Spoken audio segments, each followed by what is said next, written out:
unfaithful wife that I still have trust issues with will probably contact her AP soon despite agreeing to no contact and the consequence of divorce. We're both in our 30s at the time of writing this article. More than 3 decades had elapsed since we first met, since high school. We have 2 children who are now in their adolescent years. The majority of the previous 15 years, my wife has been a stay-at-home parent by choice, while I have worked hard in a demanding but well-paying career to provide for the needs of our family. Our family went through the horrible ordeal of losing one of our children a couple of years ago, and we were both devastated. We were in a state of shock. During this time, my wife grieved much more than I did. I tried to be a rock for her and our other children. She sought grief counseling, but found it to be of little use. As a result of our loss, she exhibited erratic behavior, and our marriage gradually started to crumble. We had a big drunken fight around 2 years ago, during which I said very hurtful things and called her names, but she didn't say anything back to me, no physical abuse. The fact that I was obtuse and immature was compounded by the fact that I did not show sorrow for my outburst, which resulted in a quiet bedroom and little contact with my friends as a result of my circumstances. I turned to drink, which resulted in my being sad. I was really contemplating divorcing my spouse about this time last year, which was around this time. I really want things to improve between us, but I've come to realize that in order for that to happen, we both have to change. I proposed that we seek marital counseling as a final resort as a last-ditch effort. She declined, but I had IC. Because of the abundance of physical activities I participated in, I was able to quit drinking, lose weight, and get into the greatest physical form of my life. My psychological well-being, as well as my attitude toward my wife, have both improved as a result of this experience. We were both happy. We had just recently begun to have relations with one another again, and our marriage seemed to be on the mend as a result. Consequently, things were beginning to look good again until I unintentionally found her extramarital affair. It's clear that there were several red flags, but I never doubted her and felt she would never violate my confidence. In the process of snooping around, I confronted her with some of the material I had gathered from various other sources. For the most part, I was informed that there had been no affair, and I was only given parts of information. For example, she claimed to me that she had only kissed her AP a few times, but her story was full of falsehoods. Her astonishment was completely taken by surprise as a result of our encounter and my following queries. My evidence of their progressing beyond kissing was ready and waiting for her when she acknowledged to having unprotected contact with the AP on numerous occasions the following day.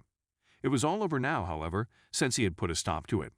In the next year, after our epic drunken fight the year before, we started having encounters with one another. In one of her most famous quotes, she said, "I still love you, but I wasn't in love with you," which became well known. She recently informed me that, as a consequence of our disagreements, she has come to feel that I no longer love her as a result of our relationship. Despite our issues, however, this was not the case. I still valued her, as she would have discovered if we had spoken and she had inquired. As soon as my wife admitted her guilt, I took her phone away from her. Her email and social media app credentials were supplied to me by her, along with her username and password.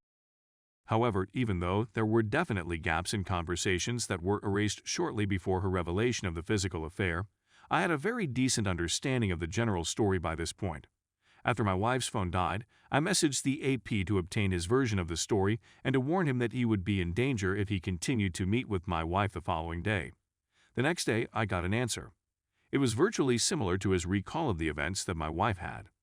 As a result, he had terminated the physical affair due to the grief it would bring to both families, and since he chose a life with his BS over a life with my, he had decided to terminate the physical affair.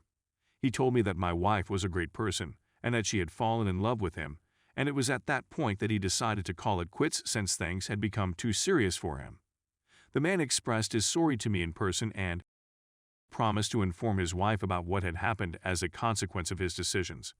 In the end, I told him that it was his choice since I didn't want anybody else to have to go through what I had gone through. He agreed. I told him that if he ever came across my wife again, I would alert her right away and have him arrested.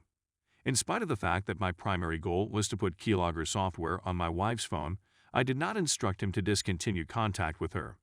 It's important to remember that we were in the midst of an emergency lockdown at the time, which meant that they couldn't see or contact with one another. They would talk to one another for many weeks to come. They were best friends. Her AP was notified by my wife, who informed them that I was aware of their presence. Even when I contacted him, the AP didn't get a notification that I had done so. Given that they were now bickering and blaming one another for their affair, it was amusing to see it all unfold on the TV. The same time that I was yelling at her for manipulating and treating me brutally in an effort to rescue our marriage or save her from being kicked out of our home, she started sending me love bombs. I was attempting to keep her from being evicted from our house at the time. Despite the fact that they were not meant to meet, she indicated her desire for them to do so in order to talk about what had occurred. She seemed to be regretful for how much her acts had harmed me, and she expressed sorrow for what she had done to cause me harm. She confessed to me that she had been too preoccupied with her own needs. In response to my inquiry as to whether she had ever cheated on me before, she answered with a little twist, stating that it was her first and only relationship. I am now suspicious she had a one-night stand with a former boyfriend many years ago, but I have no proof. It was she who said that I had recovered her love as a consequence of my good development. Because actions speak louder than words, it is important to remember that you should never trust anything a cheat says. At this time, she was still sending him messages, but they were benign conversations about things they had in common, which was how they initially met and became friends in the first place. To better understand my alternatives and how things might play out in the event of a divorce, I met with an attorney to go through them. When I overheard part of the talk, it seemed to startle my wife out of her hypnotic trance. I received a final message from my wife, in which she informed the AP that she would no longer be speaking with him and that he was not to contact her again in the future. Immediately after the cessation of communication between them, I set certain limitations on her and warned her of the repercussions if she violated the conditions of the restrictions. In accordance with one of the restrictions, I was not permitted to communicate with or see the AP again, and she was required to notify me immediately if he attempted to contact her.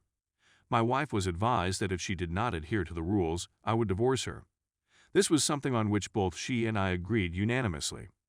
His advice was that she needed to concentrate on herself and determine why she had behaved in such a reckless manner as she had.